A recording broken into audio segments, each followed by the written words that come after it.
Chris Busby is a regular mainstream media guest. In his black beret, he has become an easily recognizable figure on the BBC or Al Jazeera. He was recently consulted on the consequences of the nuclear crisis at Fukushima. Unlike the Iraqi authorities, he has investigated in Fallujah. But the way around that is to just knock on the door and say, excuse me, I'm asking, how many people have got cancer here in the last 5 years and who lives here? And it's very simple. Because if you know who lives there and how old they are, you can then predict how many cancers they should have on the basis of the national average and rates and so on, and just compare them with the numbers that they report. And the one divided by the other is the relative risk. So we did that. Did you try to go by yourself to Fallujah? No way. I've got too many people after my guts. I'm not going to go and stick myself out there. Somebody will pop a bullet through me. So, did you... Yeah, no, well, all I did was I told them what to do. I said, look, I'll tell you what to do. I'll create the questionnaire based on the ones I've done. And even for an Iraqi team recruited by Chris Busby, the task was complicated. There's some places they went to, they got beaten up because they thought they were from the Secret Service or the State or the CIA or something. So then we had to start sending people around with some local person that everybody knew, councillor or something. And after that it was okay. And we just finished it when the Iraqi government found out about it, and then they put out something on the television saying we were terrorists and anybody who answered the questions would go to jail. But it was too late, we'd done it by then, you see.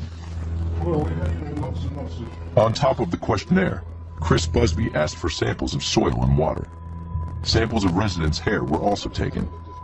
The test results are astonishing. In these hair samples and the soil samples and all, we measured 52 different elements. So we looked at strontium and barium and neodymium and cobalt and copper and cesium and calcium and you name it, we looked at it. And what we found was that the only element there that could explain that level of congenital malformations and cancer was uranium.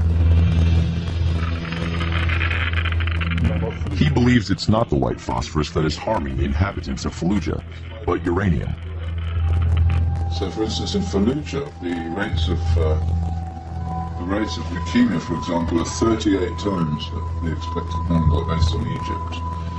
Breast cancer is more than 10 times. Childhood cancer is 14 times. I forget the exact details, but they're huge numbers. There's nothing that you have ever found in any epidemiological study anywhere ever. This is like the highest rate of genetic damage in any population ever studied. It's worse than Hiroshima.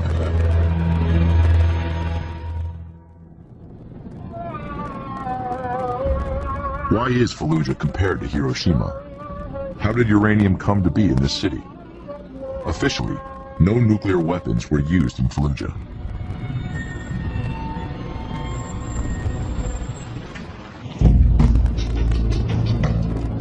I continue my inquest in Champaign, Illinois, 200 kilometers from Chicago, and home to Doug Rock.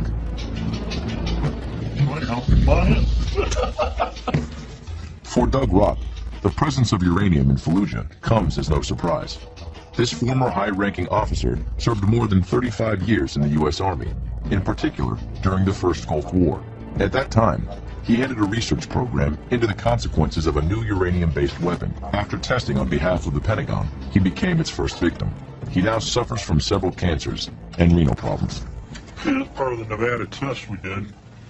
And what I'm doing is blowing up, shooting and burning up.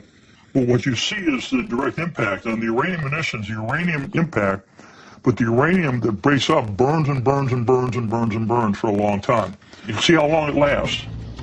He claims that uranium has been used in American munitions since 1991, in missiles, shells, and armor plating for military vehicles.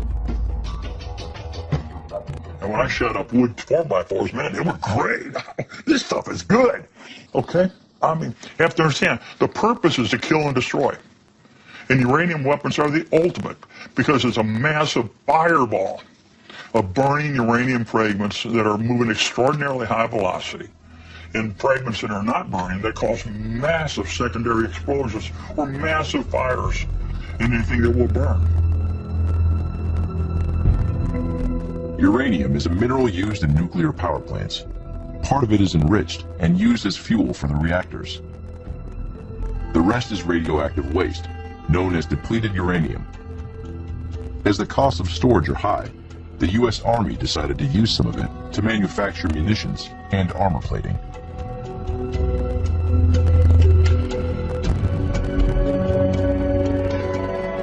Rock sees depleted uranium quite simply as a nuclear weapon. And yes, it is. It's solid radioactive waste. It's chemically toxic. It's radioactive for eternity. It's a dirty bomb. And yeah, it is, yeah, let's call it nuclear for what it is. It's nuclear waste used to kill and destroy, thus contaminate air, water, soil, and food that remains there to cause harm for eternity. This weapon was used for the first time in Iraq in 1991. At the time, the U.S. Army asked Doug to inspect the tons of burnt-out Iraqi tanks destroyed by depleted uranium missiles. This is measuring the contamination on destroyed... As a result, Doug and his team were seriously contaminated by inhaling uranium dust. Today, Doug is one of the only survivors of that group. I mean, you can look at me. I mean, what I looked like then, I was a lot different. Extraordinarily healthy, and now everybody's extraordinarily sick. This is me right there. Yeah, we were the best of the best. Won't lie for them anymore. It's not worth it. Too many people are sick. Too many people are dead. Since this photo was taken, 21 members of his team have died. Returning from Iraq, Doug submitted an unfavorable report on the use of depleted uranium. Well, once I told the U.S. Army that it was dangerous, we couldn't clean it up, and they couldn't do it, they sent me packing. Adios, amigos. You know, we don't want to hear from you. We want to talk to you. I mean, you got your job. Keep doing things, but shut up and go away. The U.S. Army never took Doug Rock's recommendations into account. They use it in Fallujah, so you think there is... Fallujah, extensively in Fallujah, totally extensively in Fallujah, not a question. And we see everything in all the other people, and we see every place that's been used, we see it. I mean, you could try to clean it up, but you can't. That's what I tried to do, and I couldn't. That's why I told them no more. To find out more, I tried to reach Colonel Peter Newell. He was in command of the Battle of Fallujah in 2004. I never managed to obtain an interview, nor would he even answer the phone. I basically can answer your questions, but let me give you my email address, and you can send me your questions and I can get your answer. The issue appears to be embarrassing. The only answer I receive is a link to the U.S. Army's internet site. This article praises the merits of depleted uranium and minimizes its dangerousness. The only allusion to health consequences is contained in this phrase. The Department of Defense and many other organizations have studied and continue to study the health, chemical, radiological, and environmental effects and exposures of depleted uranium. That's all they wrote. To the U.S. Army, the use of depleted uranium is taboo. I did manage to speak to one former high-ranking official at the Department of Defense. Bing West was with the Marines at the Battle of Fallujah. He later wrote a book, recognized in the U.S. as the reference on American strategy in the rebel city. You heard about the depleted uranium and the white phosphorus? What can you say about it? It's all nonsense. Depleted uranium or something, a bomb is a bomb. It's not like somebody's leaving behind radioactive so that the Marines walk through, radioactive fields, then all the Marines die. If any scientists show a linkage between lingering health problems relative to a military weapon, then that military weapon should not be used unless there's an extraordinary reason. However, if there is a lingering problem, the first people to be affected would be the soldiers on the battlefield. And I know of no soldiers who are complaining about uranium.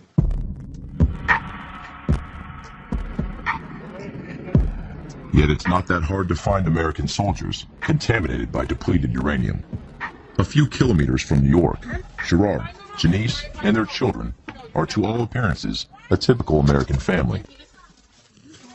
You can get me tired, man. Apart from one detail. In 2003, Gerard Matthews served more than 6 months in Iraq. The truck driver, we transported what you call like blown up equipment. Things move around on the truck, so we have to tie it down. So that's when susceptibility of being exposed or sleeping in that environment with your trucks, because you know some of the missions don't take just one day, it takes more than one day. Gerard fell ill several months later. The early symptoms seemed trivial, standard headaches, problems with his vision, but his state quickly worsened. The beginnings of a brain tumor, renal problems. The list is long. I have leakage, and I'll show you to the extent how much I have leakage. Today, Gerard has to wear diapers. But there's worse. His daughter Victoria, conceived after his return from Iraq, has a deformed right hand. This picture is a reminder of Fallujah's deformed babies. Hi guys, just want to bring you to the wind map, the low wind map of the UK. Wind's currently coming from, well, basically from the east, and I just wanted to show you, if I take you there, would be around about here, would be Sizewell, and the wind comes in off the coast and then it takes a turn to the southwest, and as you can see, 7 to 12 mile an hour winds, so average 10 mile an hour winds from Sizewell to London, so it's about 150 mile or something, maybe a bit less, but anyway, so it doesn't take too long to get here. It's probably a matter of about 10 hours or so, depending on the wind speeds. So what we've had today is generally lower figures. So we've had sort of an average of about 0.12, 0.13, but we've had some rises on top of that, which I would say might bring the average up a little bit, to the 0.13 mark at least. And the rises are up to 0.21. I've had some peaks as well of 0.29, and I've just done a Geiger count. It started off quite spectacularly with a 0.46, finishes with a 0.29. 0.29 seems to be a Sizewell signature. Hi guys, I'm just bringing you to Broom's Barn in United Kingdom. Shall we say it's downwind of Sizewell. It shows, very oddly, a peak going up to 0.22 microsieverts. Interestingly enough, more interestingly enough, is the pattern that you can see afterwards, and and you can see when we get towards 12 o'clock at night, we get a big kick up, and it'd be interesting to see what happens later. Well, Charnia in Greece, nanosieverts, 7 microsieverts. That's just disgusting.